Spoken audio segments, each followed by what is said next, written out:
some uncovered star or wandering ship, or the lighthouse even, with its pale footfall upon stair and mat. The little heirs mounted the staircase and nosed round bedroom doors. But here, surely, they must cease. Whatever else may perish and disappear, what lies here is steadfast. Here one might say to those sliding lights, those fumbling airs that breathe and bend over the bed itself, here you can neither touch nor destroy. Upon which, wearily, ghostlily, as if they had feather-light fingers and the light persistency of feathers, they would look once on the shut eyes and the loosely clasping fingers, and fold their garments wearily and disappear. And so, nosing, rubbing, they went to the window on the staircase, to the servants' bedrooms, to the boxes in the attics. Descending, blanched the apples on the dining room table, fumbled the petals of roses, tried the picture on the easel, brushed the mat and blew a little sand along the floor.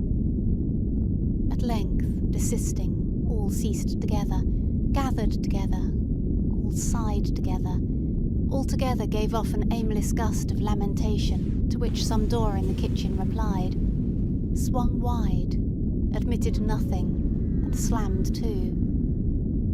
Here Mr. Carmichael, who was reading Virgil, blew out his candle. It was past midnight. Chapter 3. But what, after all, is one night? A short space, especially when the darkness dims so soon, and so soon a bird sings, a cock crows, or a faint green quickens, like a turning leaf in the hollow of the wave. Night, however, succeeds to night.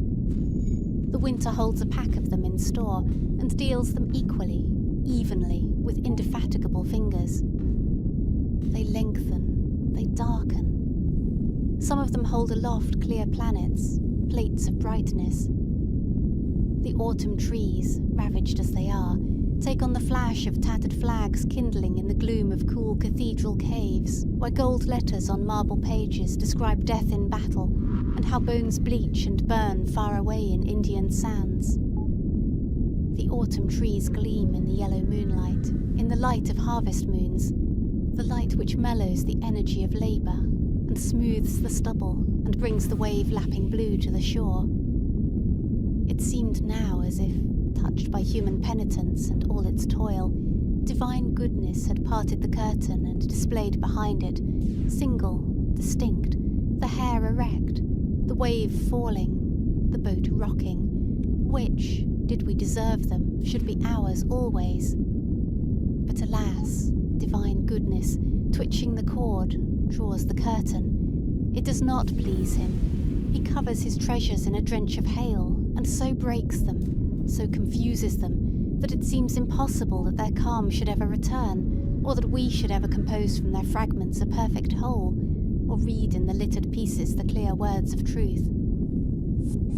For our penitence deserves a glimpse only, our toil respite only.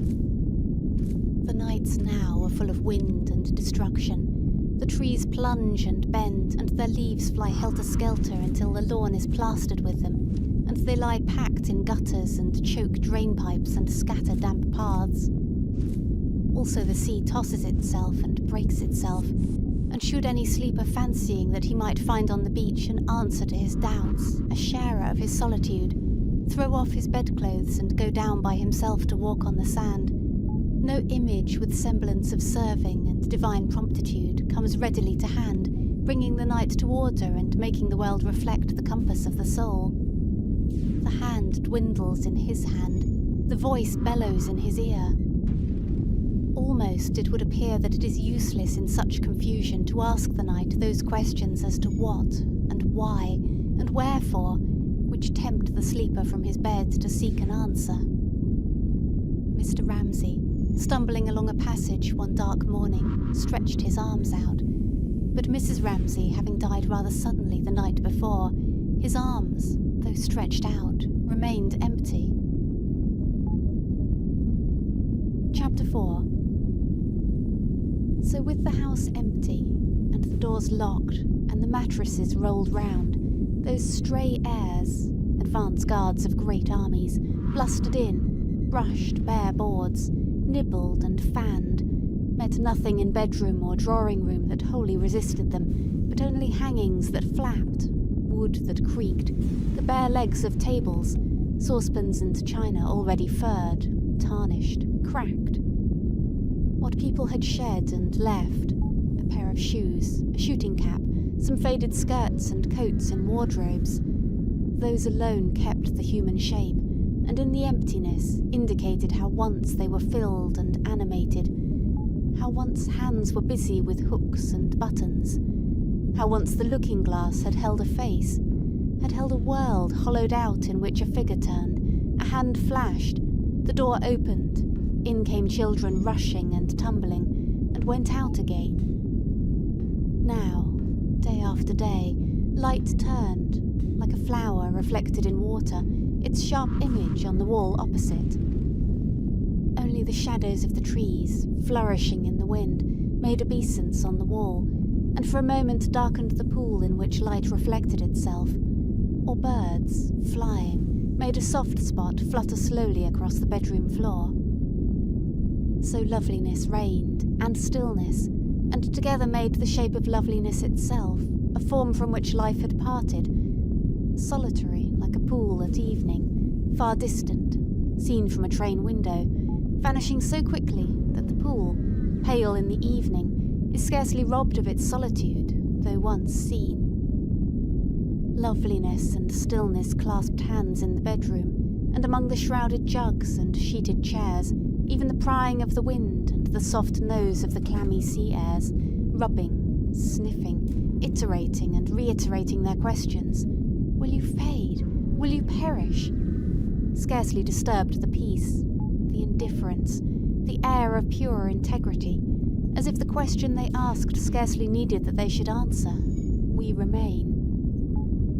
Nothing, it seemed, could break that image, corrupt that innocence, or disturb the swaying mantle of silence, which, week after week, in the empty room, wove into itself the falling cries of birds, ships hooting, the drone and hum of the fields, a dog's bark, a man's shout, and folded them round the house in silence. Once only a board sprang on the landing, once in the middle of the night with a roar, with a rupture, as after centuries of quiescence, a rock rends itself from the mountain and hurtles crashing into the valley. One fold of the shawl loosened and swung to and fro.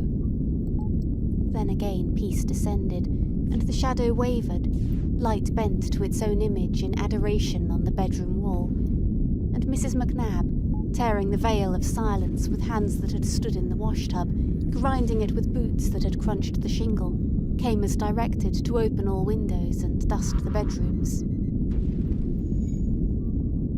Chapter 5. As she lurched, for she rolled like a ship at sea, and leered, for her eyes fell on nothing directly, but with a sidelong glance that deprecated the scorn and anger of the world, she was witless, she knew it. As she clutched the banisters and hauled herself upstairs, and rolled from room to room, she sang. Rubbing the glass of the long looking-glass and leering sideways at her swinging figure, a sound issued from her lips, something that had been gay 20 years before on the stage perhaps, had been hummed and danced to, but now, coming from the toothless, bonneted, caretaking woman, was robbed of meaning, was like the voice of witlessness, humour, persistency itself, trodden down but springing up again, so that as she lurched, dusting, wiping, she seemed to say how it was one long sorrow and trouble, how it was getting up and going to bed again, and bringing things out and putting them away again. It was not easy or snug, this world she had known for close on 70 years. Bowed down she was with weariness. How long, she asked, creaking and groaning on her knees under the bed, dusting the boards.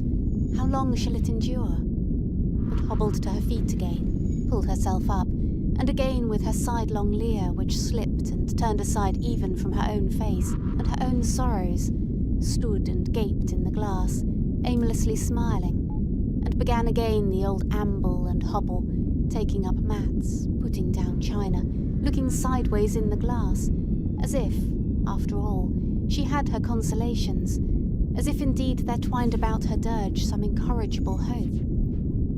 Visions of joy there must have been at the wash-tub, say with her children, yet 2 had been base-born and 1 had deserted her. At the public house, drinking, turning over scraps in her drawers.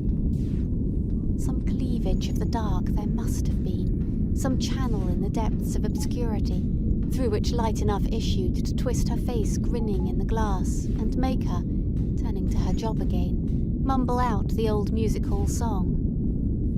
The mystic, the visionary, walking the beach on a fine night, stirring a puddle, looking at a stone, asking themselves, "What am I?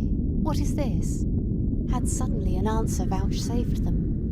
They could not say what it was, so that they were warm in the frost and had comfort in the desert. But Mrs. McNabb continued to drink and gossip as before. Chapter 6. The spring, without a leaf to toss, bare and bright like a virgin fierce in her chastity, scornful in her purity, was laid out on fields wide-eyed and watchful, and entirely careless of what was done or thought by the beholders. Prue Ramsay, leaning on her father's arm, was given in marriage. What, people said, could have been more fitting? And, they added, how beautiful she looked. As summer neared, as the evenings lengthened, there came to the wakeful, the hopeful, walking the beach, stirring the pool, imaginations of the strangest kind, of flesh turned to atoms which drove before the wind, of stars flashing in their hearts, of cliff, sea, cloud and sky, brought purposely together to assemble outwardly the scattered parts of the vision within.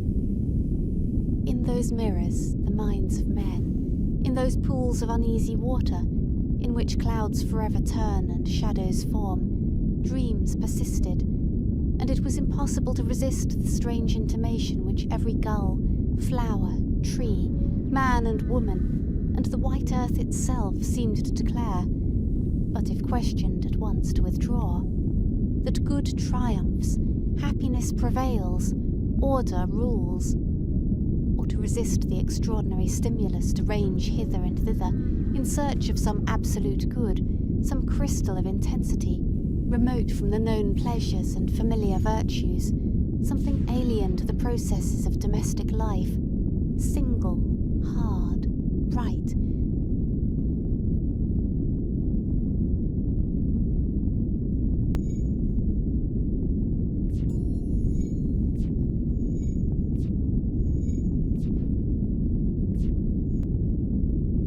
Like a diamond in the sand, which would render the possessor secure.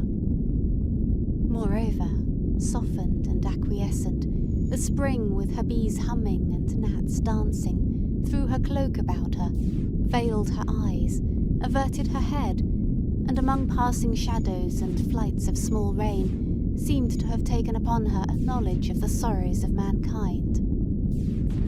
Prue Ramsay died that summer in some illness connected with childbirth, which was indeed a tragedy, people said. Everything, they said, had promised so well.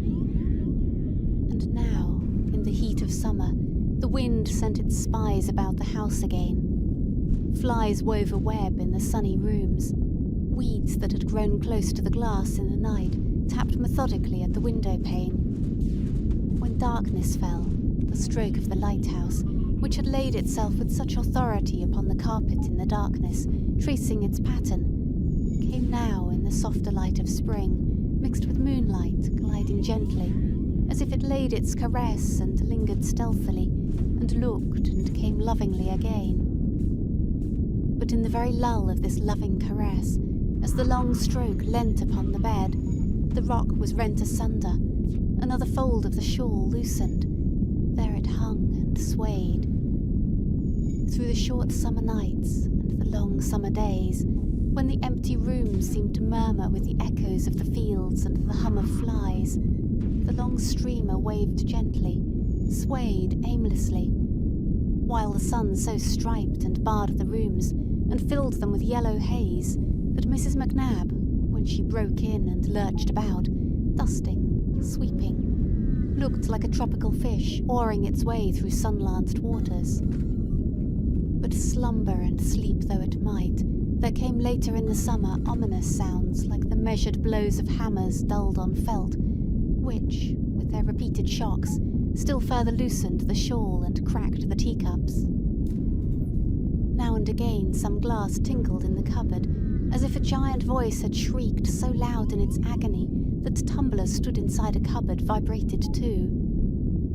Then again silence fell, and then, night after night, and sometimes in plain midday when the roses were bright and light turned on the wall, its shape clearly there seemed to drop into this silence, this indifference, this integrity, the thud of something falling. A shell exploded.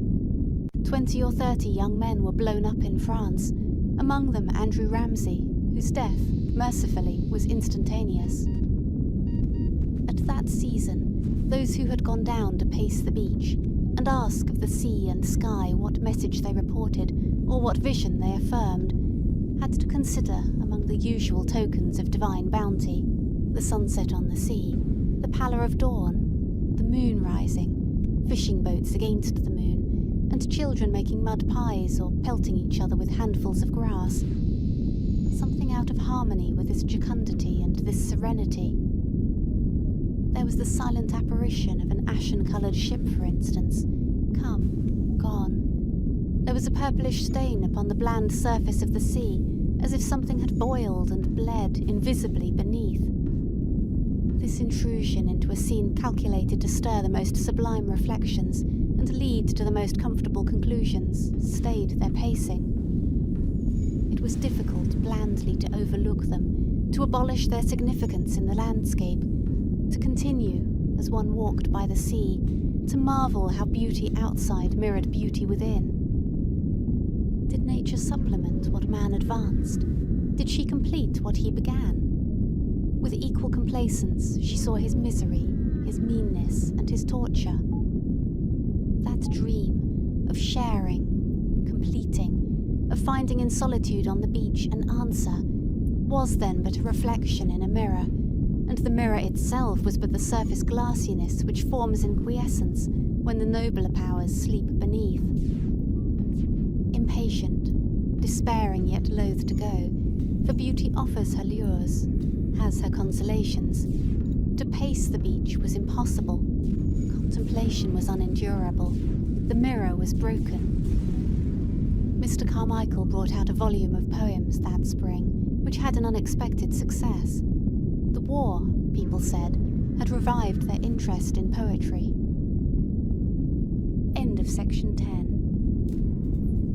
Section 11 of To the Lighthouse by Virginia Woolf. Chapter 7. Night after night, summer and winter, the torment of storms, the arrow-like stillness of fine, had there been anyone to listen, from the upper rooms of the empty house, only gigantic chaos streaked with lightning could have been heard tumbling and tossing, as the winds and waves disported themselves like the amorphous bulks of leviathans, whose brows are pierced by no light of reason, and mounted one on top of another, and lunged and plunged in the darkness or the daylight, for night and day, month and year ran shapelessly together, in idiot games, until it seemed as if the universe were battling and tumbling, in brute confusion and wanton lust aimlessly by itself. In spring, the garden urns, casually filled with wind-blown plants, were gay as ever. Violets came and daffodils, but the stillness and the brightness of the day were as strange as the chaos and tumult of night, with the trees standing there, and the flowers standing there, looking before them, looking up, yet beholding nothing, eyeless and so terrible. Chapter 8. Thinking no harm, for the family would not come, never again, some said, and the house would be sold at Michaelmas, perhaps, Mrs. McNab stooped and picked a bunch of flowers to take home with her. She laid them on the table while she dusted, She was fond of flowers. It was a pity to let them waste. Suppose the house was sold. She stood, arms akimbo, in front of the looking-glass. It would want seeing to, it would. There it had stood all these years without a soul in it. The books and things were mouldy, for, what with the war and help being hard to get, the house had not been cleaned as she could have wished. It was beyond one person's strength to get it straight now. She was too old. Her legs pained her. All those books needed to be laid out on the grass in the sun. There was plaster fallen in the hall. The rain pipe had blocked over the study window and let the water in. The carpet was ruined quite. But people should come themselves. They should have sent somebody down to see. For there were clothes in the cupboards. They had left clothes in all the bedrooms. What was she to do with them? They had the moth in them, Mrs. Ramsay's things. Poor lady. She would never want them again. She was dead, they said, years ago in London. There was the old grey cloak she wore gardening. Mrs. McNab fingered it. She could see her, as she came up the drive with the washing, stooping over her flowers. The garden was a pitiful sight now, all run to riot, and rabbits scuttling at you out of the beds. She could see her with one of the children by her in that grey cloak. There were boots and shoes, and a brush and comb left on the dressing table, for all the world as if she expected to come back tomorrow. She had died very sudden at the end, they said. And once they had been coming, but had put off coming, what with the war and travel being so difficult these days. They had never come all these years, just sent her money, but never wrote, never came, and expected to find things as they had left them. Ah, dear. Why, the dressing table drawers were full of things. She pulled them open. Handkerchiefs, bits of ribbon. Yes, she could see Mrs. Ramsay as she came up the drive with the washing. "Good evening, Mrs. McNab," she would say. She had a pleasant way with her. The girls all liked her. But dear, many things had changed since then. She shut the drawer. Many families had lost their dearest. So she was dead, and Mr. Andrew killed, and Miss Prue dead too, they said, with her first baby. But everyone had lost someone these years. Prices had gone up shamefully, and didn't come down again neither. She could well remember her in her grey cloak. "Good evening, Mrs. McNab," she said, and told cook to keep a plate of milk soup for her. Quite thought she wanted it, carrying that heavy basket all the way up from town. She could see her now, stooping over her flowers, and faint and flickering, like a yellow beam or the circle at the end of a telescope, a lady in a grey cloak, stooping over her flowers, went wandering over the bedroom wall, up the dressing table, across the washstand, as Mrs. McNab hobbled and ambled, dusting, straightening. And cook's name now, Mildred, Marion, some name like that. Ah, she had forgotten. She did forget things. Fiery, like all red-haired women. Many a laugh they had had. She was always welcome in the kitchen. She made them laugh, she did. Things were better than now. She sighed. There was too much work for one woman. She sighed. There was too much work for one woman. She wagged her head this side and that. This had been the nursery. Why, it was all damp in here. The plaster was falling. Whatever did they want to hang a beast's skull there? Gone mouldy too. And rats in all the attics. The rain came in. But they never sent, never came. Some of the locks had gone, so the doors banged. She didn't like to be up here at dusk alone, neither. It was too much for one woman. Too much, too much. She creaked. She moaned. She banged the door. She turned the key in the lock and left the house alone, shut up, locked. Chapter 9. The house was left. The house was deserted. It was left like a shell on a sandhill to fill with dry salt grains now that life had left it. The long night seemed to have set in. The trifling airs nibbling, the clammy breaths fumbling, seemed to have triumphed.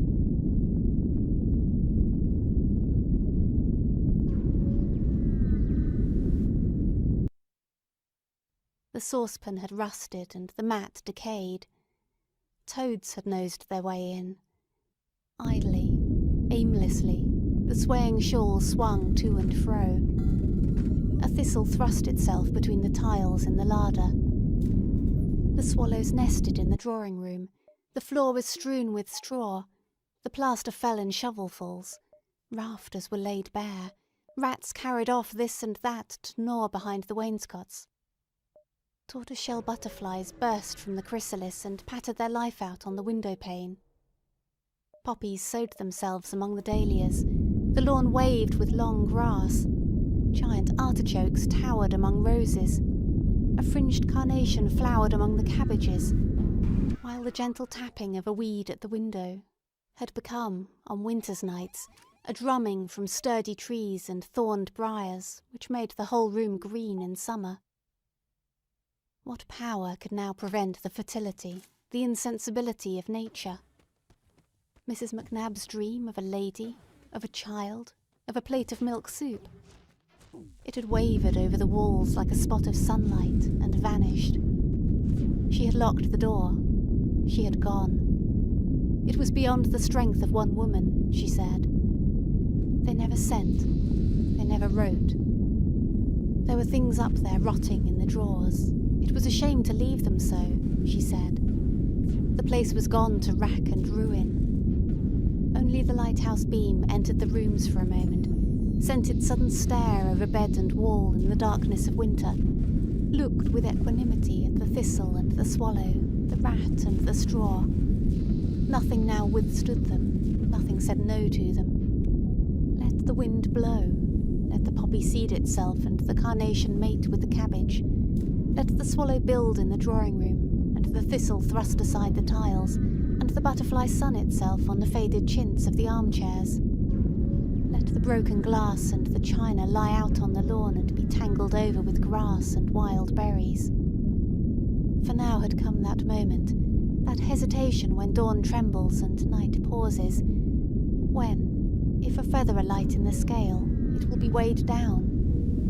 One feather, and the house, sinking, falling, would have turned and pitched downwards to the depths of darkness. In the ruined room, picnickers would have lit their kettles, lovers sought shelter there, lying on the bare boards, and the shepherd stored his dinner on the bricks, and the tramp slept with his coat round him to ward off the cold.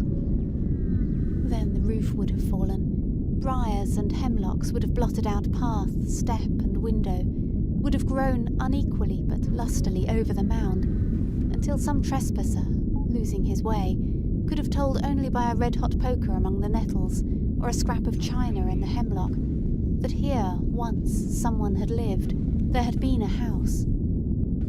If the feather had fallen, if it had tipped the scale downwards, the whole house would have plunged to the depths to lie upon the sands of oblivion. But there was a force working, something not highly conscious, something that leered, something that lurched, something not inspired to go about its work with dignified ritual or solemn chanting.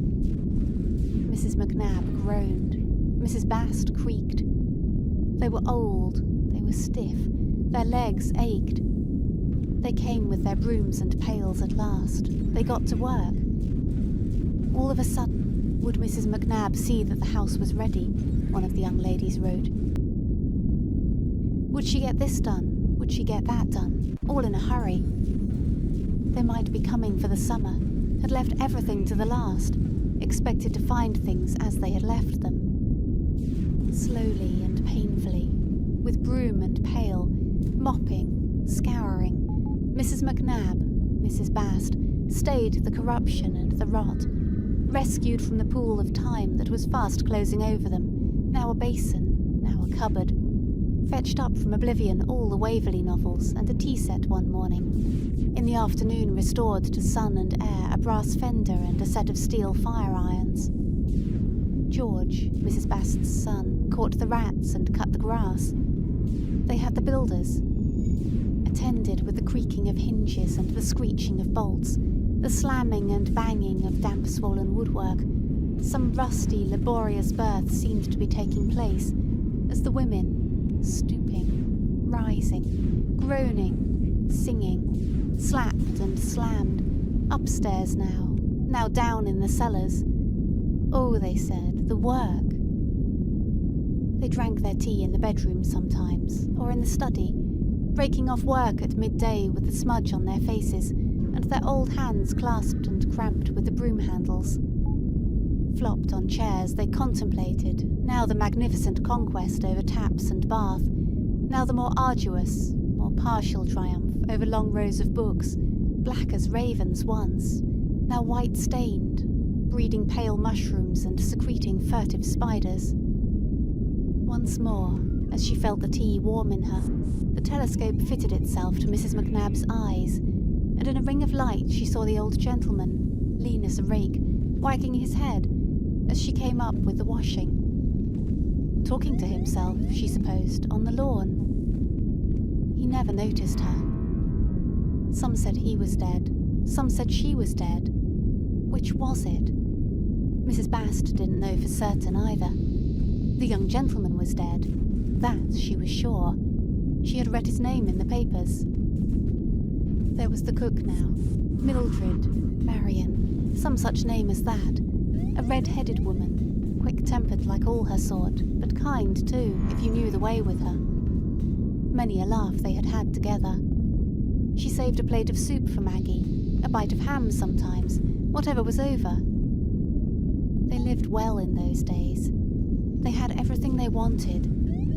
Glibly, jovially, with the tea hot in her, she unwound her ball of memories, sitting in the wicker armchair by the nursery fender. There was always plenty doing, people in the house, 20 staying sometimes, and washing up till long past midnight. Mrs. Bast, she had never known them, had lived in Glasgow at that time, wondered, putting her cup down, whatever they hung that beast's skull there for. Shot in foreign parts, no doubt. It might well be, said Mrs. McNabb, wantoning on with her memories. They had friends in eastern countries, gentlemen staying there, ladies in evening dress.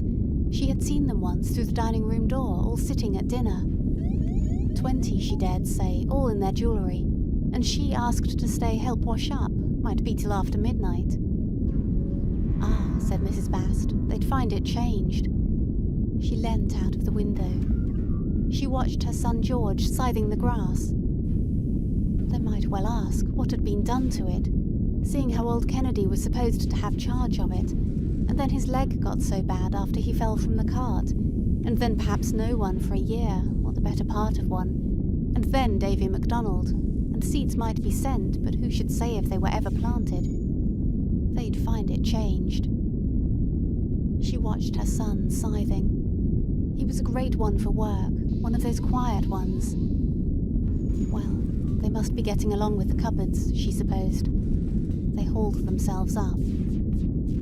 At last, after days of labour within, of cutting and digging without, dusters were flicked from the windows were shut too, keys were turned all over the house, the front door was banged, it was finished. And now, as if the cleaning and the scrubbing and the scything and the mowing had drowned it, there rose that half-heard melody, that intermittent music which the ear half catches but lets fall, a bark, a bleat, irregular, intermittent yet somehow related, the hum of an insect, the tremor of cut grass, dissevered yet somehow belonging, the jar of a door beetle, the squeak of a wheel, loud, low but mysteriously related, which the ear strains to bring together and is always on the verge of harmonizing, but they are never quite heard, never fully harmonized, and at last, in the evening, one after another the sounds die out, and the harmony falters and silence falls. With the sunset, sharpness was lost, and, like mist rising, quiet rose,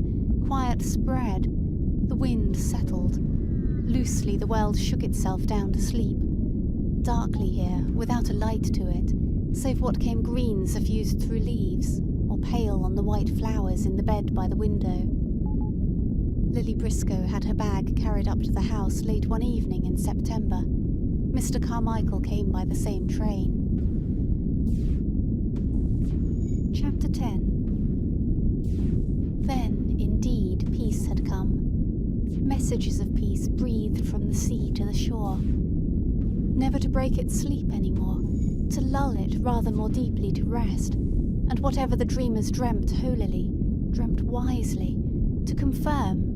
What else was it murmuring, as Lily Briscoe laid her head on the pillow in the clean, still room and heard the sea?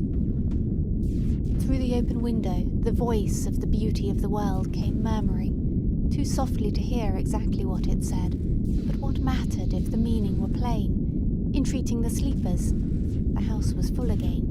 Mrs. Beckwith was staying there, also Mr. Carmichael. If they would not actually come down to the beach itself, at least to lift the blind and look out. They would see then Night flowing down in purple, his head crowned, his sceptre jewelled, and how in his eyes a child might look. And if they still faltered, Lily was tired out with travelling and slept almost at once, but Mr. Carmichael read a book by candlelight. If they still said no, that it was vapour, this splendour of his, and that the dew had more power than he, and they preferred sleeping, gently then, without complaint or argument, the voice would sing its song. Gently the waves would break. Lily heard them in her sleep. Tenderly the light fell. It seemed to come through her eyelids. And it all looked, Mr. Carmichael thought, shutting his book, falling asleep, much as it used to look.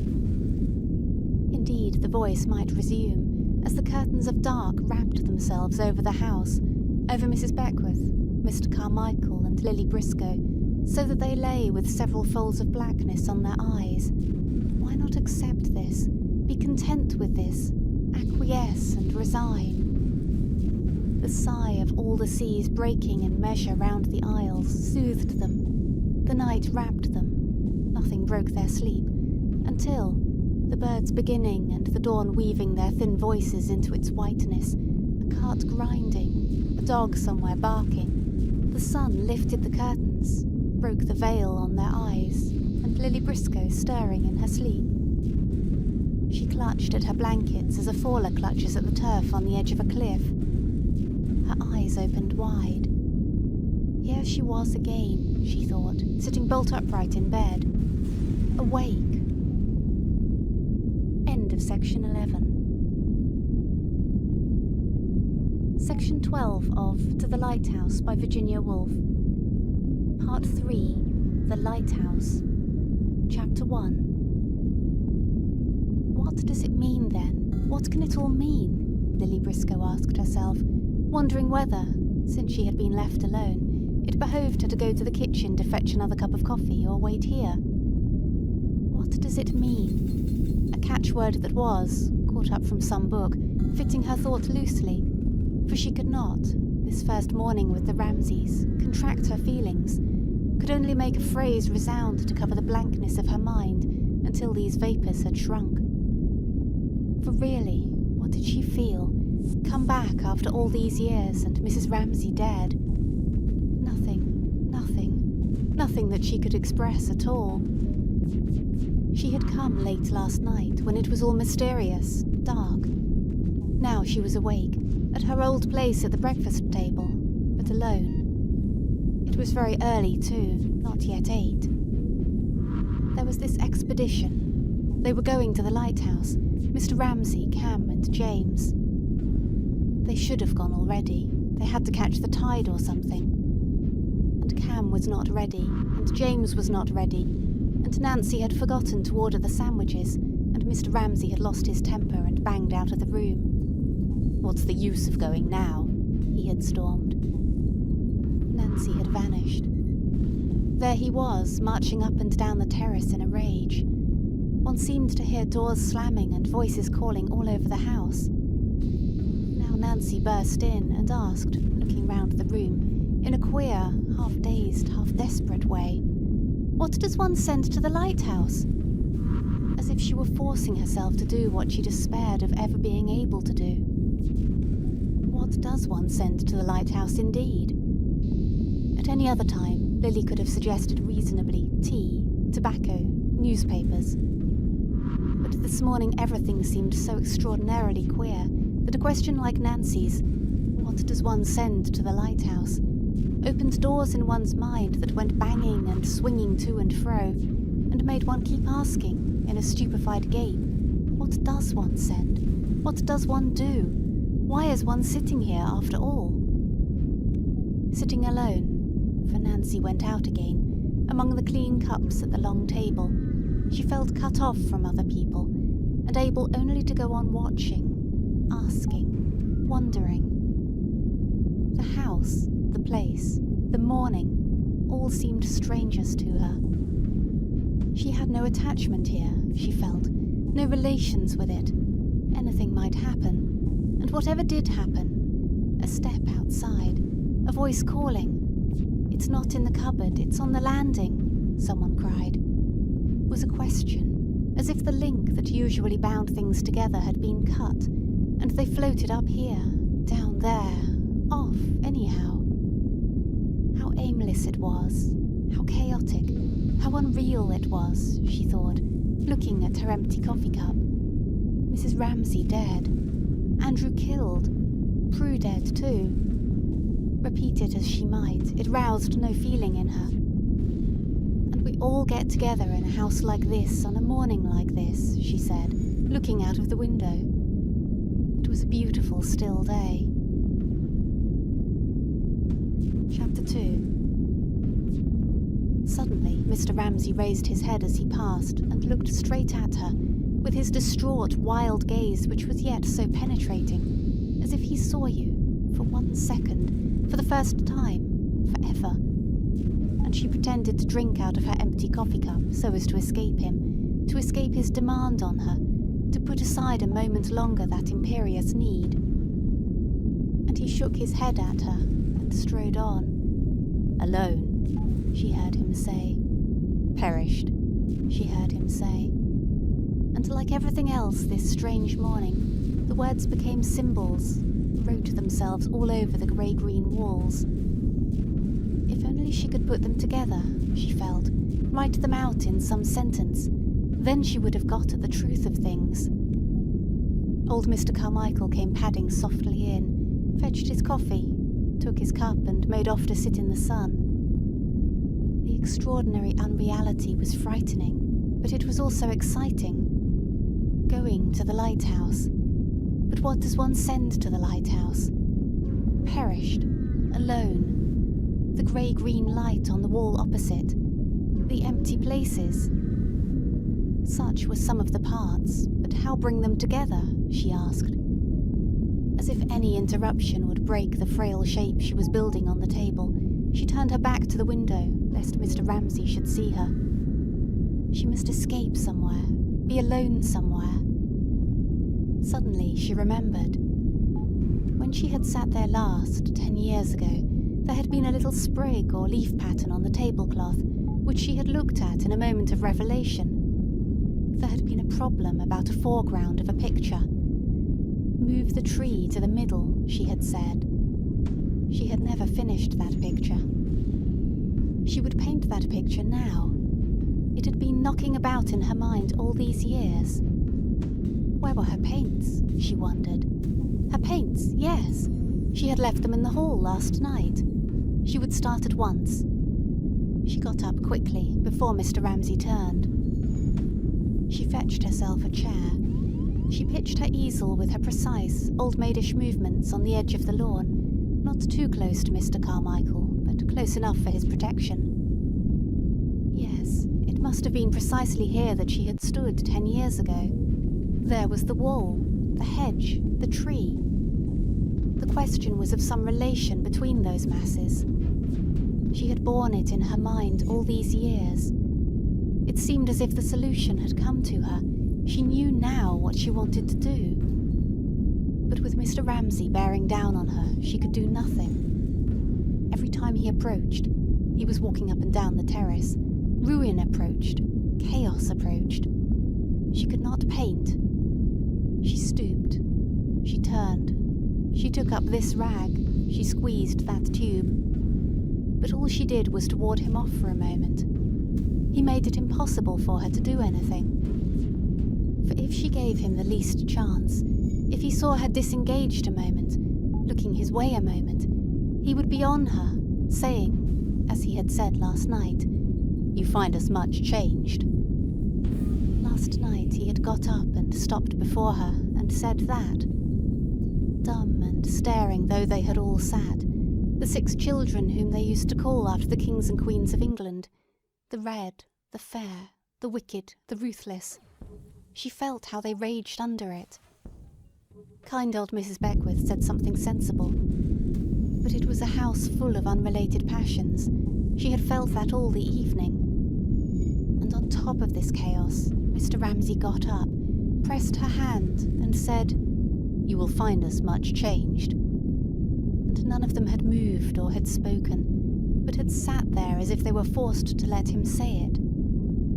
Only James, certainly the sullen, scowled at the lamp, and Cam screwed her handkerchief round her finger.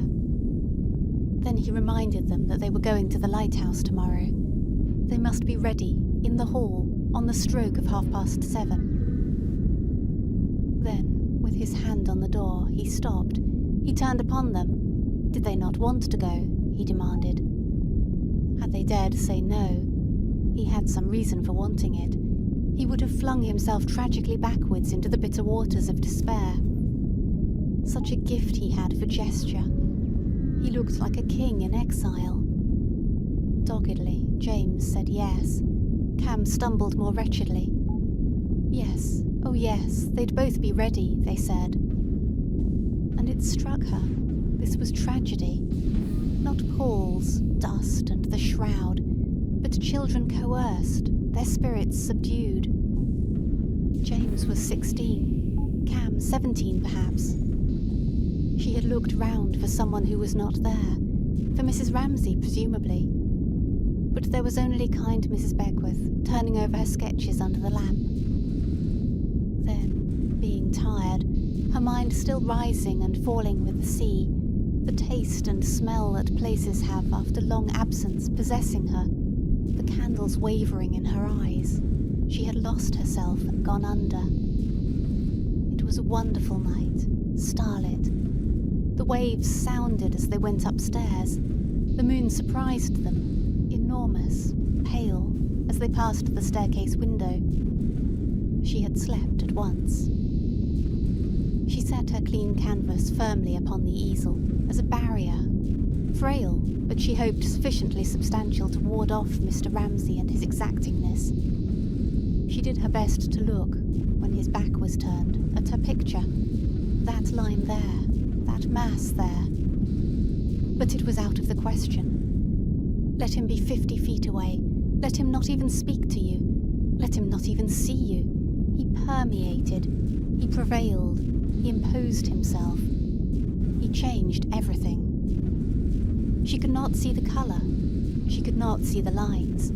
Even with his back turned to her, she could only think, but he'll be down on me in a moment, demanding something she felt she could not give him. She rejected one brush. She chose another. When would those children come? When would they all be off? She fidgeted.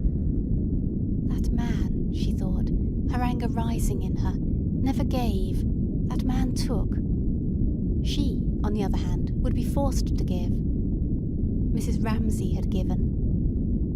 Giving, giving, giving, she had died, and had left all this. Really, she was angry with Mrs. Ramsay.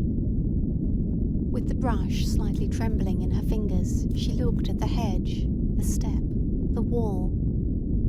It was all Mrs. Ramsay's doing. She was dead. Here was Lily at 44, wasting her time, unable to do a thing, standing there, playing at painting, playing at the one thing one did not play at, and it was all Mrs. Ramsay's fault. She was dead. The step where she used to sit was empty. She was dead. But why repeat this over and over again? Why be always trying to bring up some feeling she had not got? There was a kind of blasphemy in it. It was all dry, all withered, all spent. They ought not to have asked her. She ought not to have come. One can't waste one's time at 44, she thought. She hated playing and painting. A brush, the one dependable thing in a world of strife, ruin, chaos, that one should not play with, knowingly even. She detested it. But he made her. You shan't touch your canvas, he seemed to say, bearing down on her, till you've given me what I want of you. Here he was, close upon her again, greedy, distraught. Well, thought Lily in despair, letting her right hand fall at her side. It would be simpler then to have it over. Surely she could imitate from recollection the glow, the rhapsody, the self-surrender she had seen on so many women's faces. On Mrs. Ramsay's, for instance. When on some occasion like this they blazed up, she could remember the look on Mrs. Ramsay's face, into a rapture of sympathy, of delight in the reward they had, which, though the reason of it escaped her, evidently conferred on them the most supreme bliss of which human nature was capable. Here he was, stopped by her side. She would give him what she could. Chapter 3. She seemed to have shriveled slightly, he thought. She looked a little skimpy, wispy, but not unattractive. He liked her. There had been some talk of her marrying William Banks once, but nothing had come of it. His wife had been fond of her. He had been a little out of temper too at breakfast, and then, this was one of those moments when an enormous need urged him, without being conscious what it was, to approach any woman, to force them, he did not care how, his need was so great, to give him what he wanted, sympathy. Was anybody looking after her, he said. Had she everything she wanted? Oh, thanks, everything, said Lily Briscoe nervously. No, she could not do it. She ought to have floated off instantly upon some wave of sympathetic expansion. The pressure on her was tremendous. But she remained stuck. There was an awful pause. They both looked at the sea. Why, thought Mr. Ramsay, should she look at the sea when I am here? She hoped it would be calm enough for them to land at the lighthouse, she said. The lighthouse, the lighthouse! What's that got to do with it? He thought impatiently. Instantly, with the force of some primeval gust, for really he could not restrain himself any longer, there issued from him such a groan that any other woman in the whole world would have done something, said something. All except myself, thought Lily, girding at herself bitterly, who am not a woman, but a peevish, ill-tempered, dried-up old maid, presumably. Mr. Ramsay sighed to the full. He waited. Was she not going to say anything? Did she not see what he wanted from her? Then he said he had a particular reason for wanting to go to the lighthouse. His wife used to send the men things. There was a poor boy with a tuberculous hip, the lightkeeper's son. He sighed profoundly. He sighed significantly. All Lily wished was that this enormous flood of grief, this insatiable hunger for sympathy, this demand that she should surrender herself up to him entirely, and even so he had sorrows enough to keep her supplied forever, should leave her, should be diverted.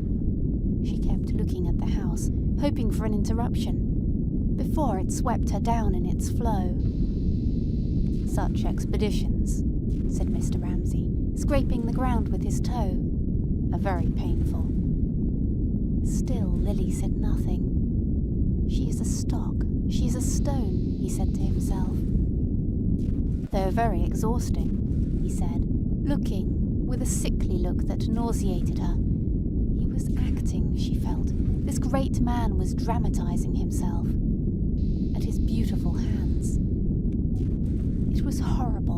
was indecent. Would they never come, she asked, for she could not sustain this enormous weight of sorrow, support these heavy draperies of grief. He had assumed a pose of extreme decrepitude. He even tottered a little as he stood there, a moment longer. Still she could say nothing. The whole horizon seemed swept bare of objects to talk about. Could only feel, amazedly, as Mr. Ramsay stood there, how his gaze seemed to fall dolefully over the sunny grass and discolour it, and cast over the rubicund, drowsy, entirely contented figure of Mr. Carmichael, reading a French novel on a deck chair.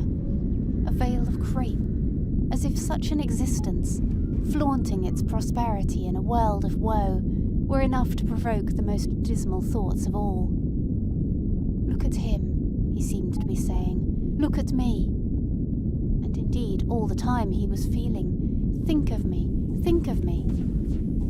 Ah, could that bulk only be wafted alongside of them, Lily wished. Had she only pitched her easel a yard or two closer to him, a man, any man, would staunch this effusion, would stop these lamentations. A woman, she had provoked this horror. A woman, she should have known how to deal with it. It was immensely to her discredit, sexually, to stand there dumb. One said, what did one say? "Oh, Mr. Ramsay, dear Mr. Ramsay." That was what that kind old lady who sketched, Mrs. Beckwith, would have said, instantly and rightly. But no. They stood there, isolated from the rest of the world. His immense self-pity, his demand for sympathy poured and spread itself in pools at her feet, and all she did, miserable sinner that she was to draw her skirts a little closer round her ankles, lest she should get wet. In complete silence she stood there, grasping her paintbrush. Heaven could never be sufficiently praised. She heard sounds in the house. James and Cam must be coming. But Mr. Ramsay, as if he knew that his time ran short, exerted upon her solitary figure the immense pressure of his concentrated woe, his age, his frailty, his desolation, when suddenly, tossing his head impatiently in his annoyance, for after all, what woman could resist him, he noticed that his bootlaces were untied. Remarkable boots they were too, Lily thought, looking down at them. Sculptured, colossal, like everything that Mr. Ramsay wore, from his frayed tie to his half-buttoned waistcoat, his own indisputably. She could see them walking to his room of their own accord, expressive in his absence of pathos, surliness, ill temper, charm. "What beautiful boots!" she exclaimed. She was ashamed of herself. To praise his boots when he asked her to solace his soul, when he had shown her his bleeding hands, his lacerated heart, and asked her to pity them, then to say cheerfully, "Ah, but what beautiful boots you wear!" Deserved, she knew, and she looked up expecting to get it in one of his sudden roars of ill temper, complete annihilation. Instead, Mr. Ramsay smiled. His pall, his draperies, his infirmities fell from him. "Ah, yes," he said, holding his foot up for her to look at. They were first-rate boots. There was only one man in England who could make boots like that. "Boots are among the chief curses of mankind," he said. "Bootmakers make it their business," he exclaimed, "to cripple and torture the human foot. They are also the most obstinate and perverse of mankind. It had taken him the best part of his youth to get boots made as they should be made. He would have her observe, he lifted his right foot and then his left, that she had never seen boots made quite that shape before. They were made of the finest leather in the world also. Most leather was mere brown paper and cardboard. He looked complacently at his foot, still held in the air. They had reached, she felt, a sunny island where peace dwelt, sanity reigned, and the sun forever shone, the blessed island of good boots. Her heart warmed to him. "Now let me see if you can tie a knot," he said.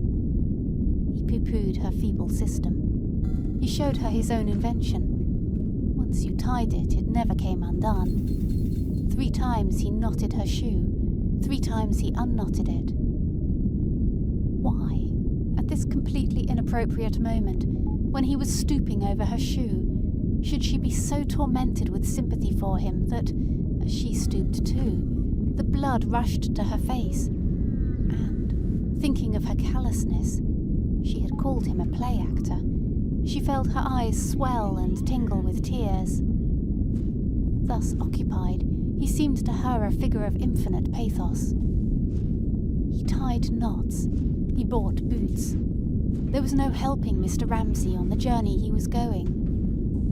But now, just as she wished to say something, could have said something perhaps, here they were, Cam and James.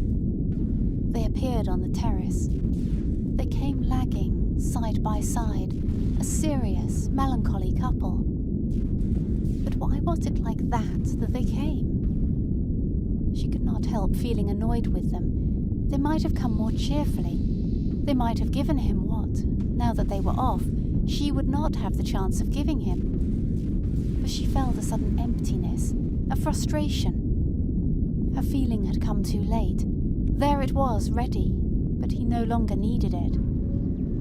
He had become a very distinguished, elderly man who had no need of her whatsoever. She felt snubbed. He slung a knapsack round his shoulders. He shared out the parcels. There were a number of them, ill-tied in brown paper. He sent Cam for a cloak.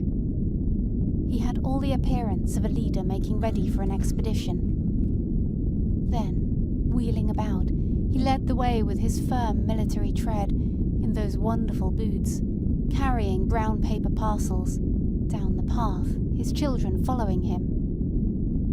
They looked, she thought, as if fate had devoted them to some stern enterprise, and they went to it, still young enough to be drawn acquiescent in their father's wake, obediently, but with a pallor in their eyes, which made her feel that they suffered something beyond their years in silence. So they passed the edge of the lawn, and it seemed to Lily that she watched a procession go by, drawn on by some stress of common feeling, which made it, faltering and flagging as it was, a little company bound together and strangely impressive to her. Politely, but very distantly, Mr. Ramsay raised his hand and saluted her as they passed. But what a face, she thought, immediately finding the sympathy which she had not been asked to give, troubling her for expression. What had made it like that? Thinking, night after night, she supposed, about the reality of kitchen tables, she added, remembering the symbol which in her vagueness as to what Mr. Ramsay did think about, Andrew had given her. He had been killed by the splinter of a shell instantly, she bethought her. The kitchen table was something visionary, austere, something bare, hard, not ornamental. There was no colour to it. It was all edges and angles. It was uncompromisingly plain. But Mr. Ramsay kept always his eyes fixed upon it, never allowed himself to be distracted or deluded, until his face became worn too, and ascetic, and partook of this unornamented beauty which so deeply impressed her. Then she recalled, standing where he had left her, holding her brush, worries had fretted it, not so nobly. He must have had his doubts about that table, she supposed, whether the table was a real table, whether it was worth the time he gave to it, whether he was able after all to find it. He had had doubts, she felt, or he would have asked less of people. That was what they talked about late at night sometimes, she suspected, and then next day Mrs. Ramsay looked tired, and Lily flew into a rage with him over some absurd little thing. But now he had nobody to talk to about that table, or his boots, or his knots, and he was like a lion seeking whom he could devour, and his face had that touch of desperation, of exaggeration in it, which alarmed her, and made her pull her skirts about her. And then, she recalled, there was that sudden revivification, that sudden flare when she praised his boots, that sudden recovery of vitality and interest in ordinary human things, which too passed and changed, for he was always changing and hid nothing, into that other final phase which was new to her, and had, she owned, made herself ashamed of her own irritability, when it seemed as if he had shed worries and ambitions, and the hope of sympathy and the desire for praise, had entered some other region, was drawn on, as if by curiosity, in dumb colloquy, whether with himself or another, at the head of that little procession out of one's range. An extraordinary face. The gate banged. End of section 12. Section 13 of To the Lighthouse by Virginia Woolf. Chapter 4. So they're gone, she thought, sighing with relief and disappointment. Her sympathy seemed to be cast back on her, like a bramble sprung across her face. She felt curiously divided, as if one part of her were drawn out there. It was a still day, hazy. The lighthouse looked this morning at an immense distance. The other had fixed itself doggedly, solidly, here on the lawn. She saw her canvas as if it had floated up and placed itself, white and uncompromising, directly before her. It seemed to rebuke her with its cold stare for all this hurry and agitation, this folly and waste of emotion. It drastically recalled her and spread through her mind, first a piece, as her disorderly sensations. He had gone, and she had been so sorry for him, and she had said nothing, trooped off the field. And then emptiness. She looked blankly at the canvas, with its uncompromising white stare, from the canvas to the garden. There was something. She stood screwing up her little Chinese eyes in her small puckered face. Something she remembered in the relations of those lines cutting across, slicing down, and in the mass of the hedge with its green cave of blues and browns, which had stayed in her mind, which had tied a knot in her mind, so that at odds and ends of time, involuntarily as she walked along the Brompton Road, as she brushed her hair, she found herself painting that picture, passing her eye over it, and untying the knot in imagination. But there was all the difference in the world between this planning airily away from the canvas, and actually taking her brush and making the first mark. She had taken the wrong brush in her agitation at Mr. Ramsay's presence, and her easel, rammed into the earth so nervously, was at the wrong angle. And now that she had put that right, and in so doing had subdued the impertinences and irrelevances that plucked her attention, and made her remember how she was such and such a person, had such and such relations to people, she took her hand and raised her brush.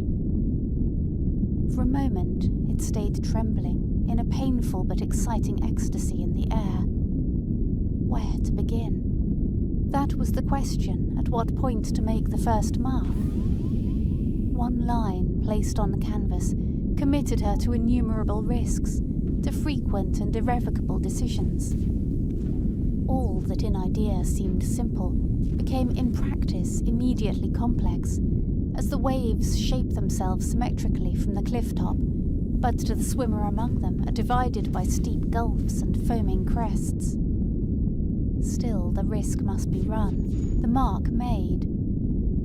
With a curious physical sensation, as if she were urged forward and at the same time must hold herself back, she made her first quick, decisive stroke. The brush descended. It flickered brown over the white canvas. It left a running mark. A second time she did it, a third time.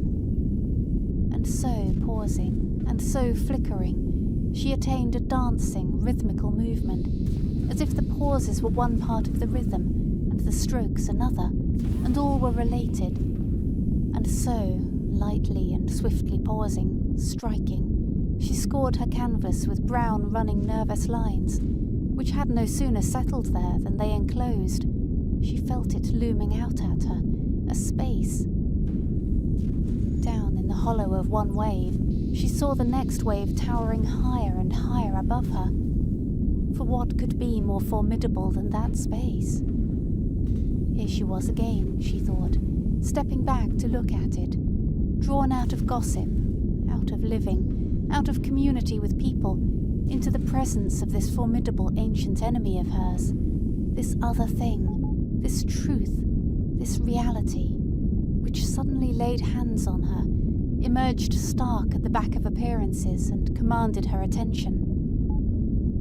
She was half unwilling, half reluctant. Why always be drawn out and haled away? Why not left in peace to talk to Mr. Carmichael on the lawn? It was an exacting form of intercourse anyhow. Other worshipful objects were content with worship. Men, women, God, all let one kneel prostrate. But this form, were it only the shape of a white lampshade looming on a wicker table, roused one to perpetual combat, challenged one to a fight in which one was bound to be worsted. Always, it was in her nature, or in her sex, she did not know which.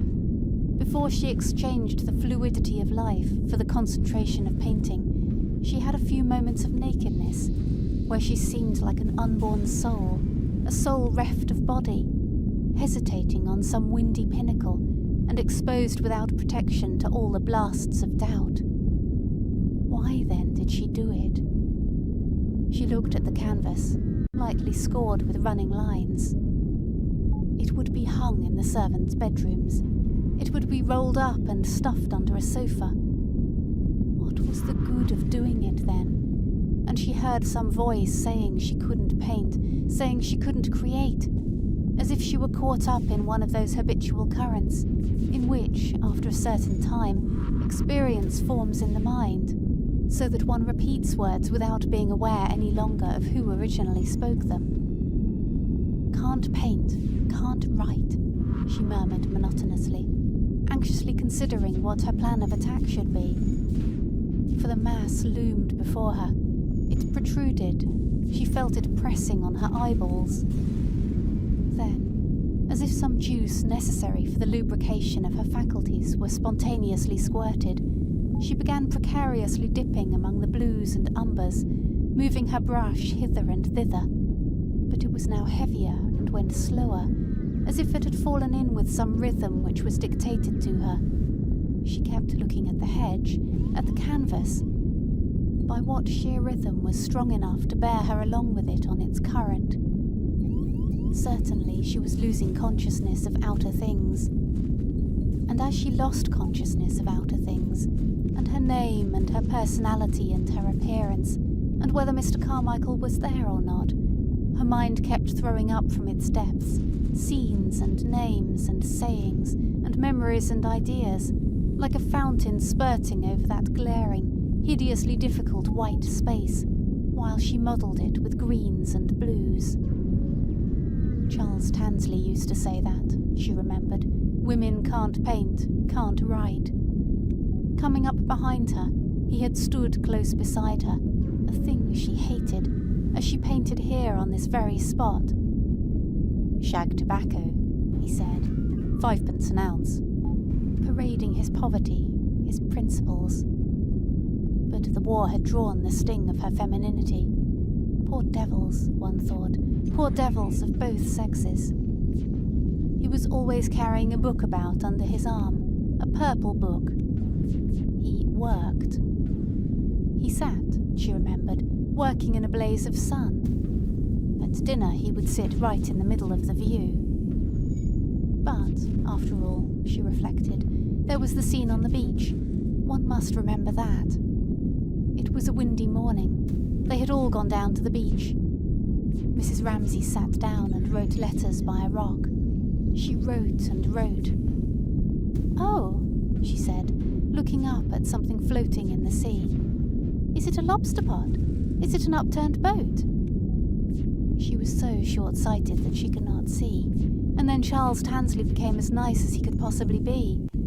He began playing ducks and drakes. They chose little flat black stones and sent them skipping over the waves. Every now and then Mrs. Ramsay looked up over her spectacles and laughed at them. What they said she could not remember, but only she and Charles throwing stones and getting on very well all of a sudden, and Mrs. Ramsay watching them. She was highly conscious of that. Mrs. Ramsay, she thought, stepping back and screwing up her eyes. It must have altered the design a good deal when she was sitting on the step with James. There must have been a shadow. When she thought of herself and Charles throwing ducks and drakes, and of the whole scene on the beach, it seemed to depend somehow upon Mrs. Ramsay sitting under the rock, with a pad on her knee, writing letters. She wrote innumerable letters, and sometimes the wind took them, and she and Charles just saved a page from the sea. But what power was in the human soul, she thought. That woman sitting there writing under the rock resolved everything into simplicity, made these angers, irritations fall off like old rags. She brought together this and that, and then this, and so made out of that miserable silliness and spite. She and Charles squabbling, sparring, had been silly and spiteful. Something, this scene on the beach, for example, this moment of friendship and liking, which survived, after all these years complete, so that she dipped into it to refashion her memory of him, and there it stayed in the mind, affecting one almost like a work of art. Like a work of art, she repeated, looking from her canvas to the drawing-room steps and back again. She must rest for a moment.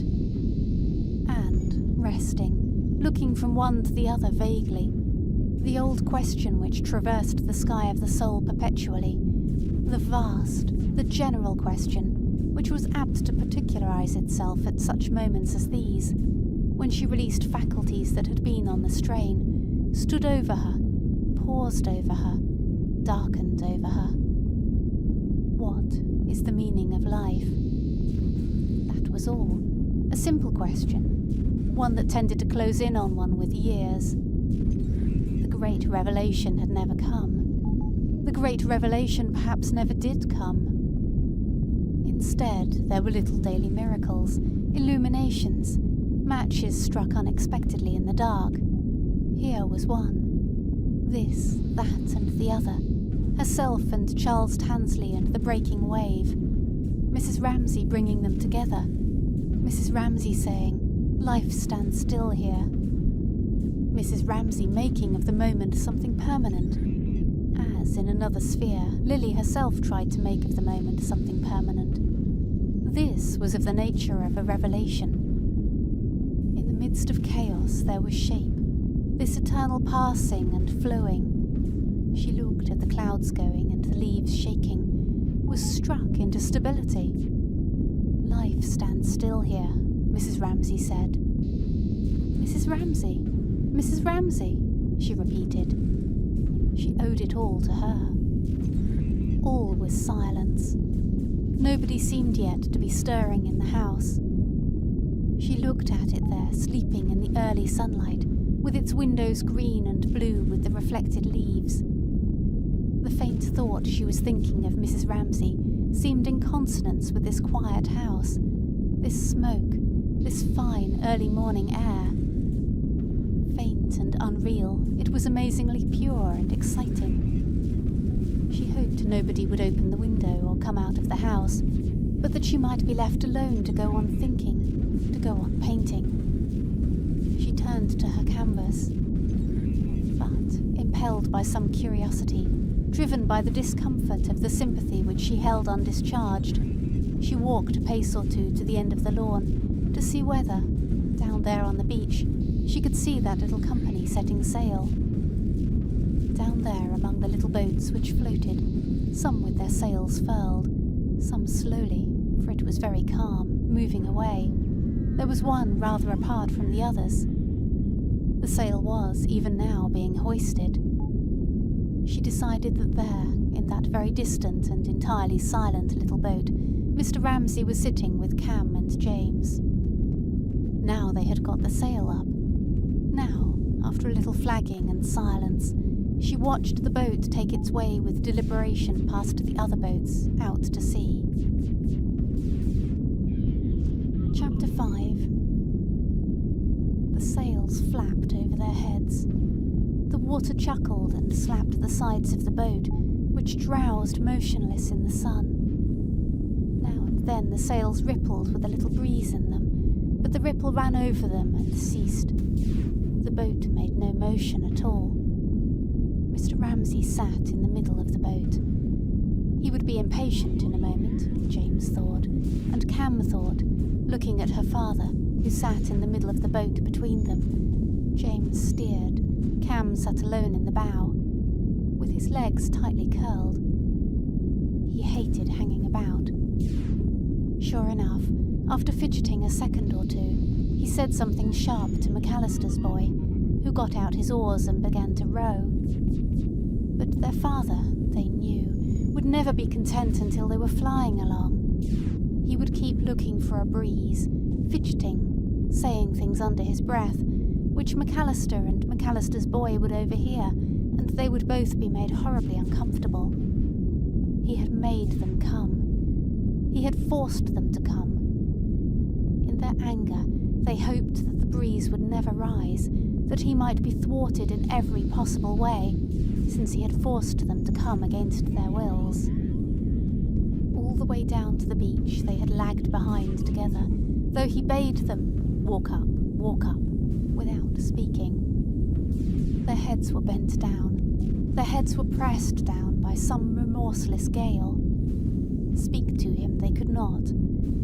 They must come. They must follow. They must walk behind him carrying brown paper parcels. But they vowed, in silence as they walked, to stand by each other and carry out the great compact, to resist tyranny to the death. So there they would sit, one at one end of the boat, one at the other, in silence. They would say nothing, only look at him now and then, where he sat with his legs twisted, frowning and fidgeting, and pishing and shoring and muttering things to himself, and waiting impatiently for a breeze. And they hoped it would be calm. They hoped he would be thwarted. They hoped the whole expedition would fail, and they would have to put back, with their parcels, to the beach. But now, when McAllister's boy had rowed a little way out, the sails slowly swung round, the boat quickened itself, flattened itself, and shot off. Instantly, as if some great strain had been relieved, Mr. Ramsay uncurled his legs, took out his tobacco pouch, handed it with a little grunt to McAllister, and felt, they knew, for all they suffered, perfectly content. Now they would sail on for hours like this, and Mr. Ramsay would ask old McAllister a question, about the great storm last winter probably, and old McAllister would answer it, and they would puff their pipes together, and McAllister would take a tarry rope in his fingers, tying or untying some knot, and the boy would fish and never say a word to anyone.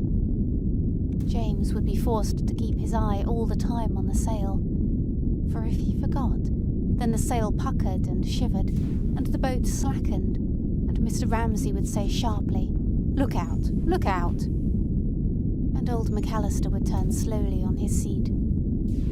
So they heard Mr. Ramsay asking some question about the great storm at Christmas.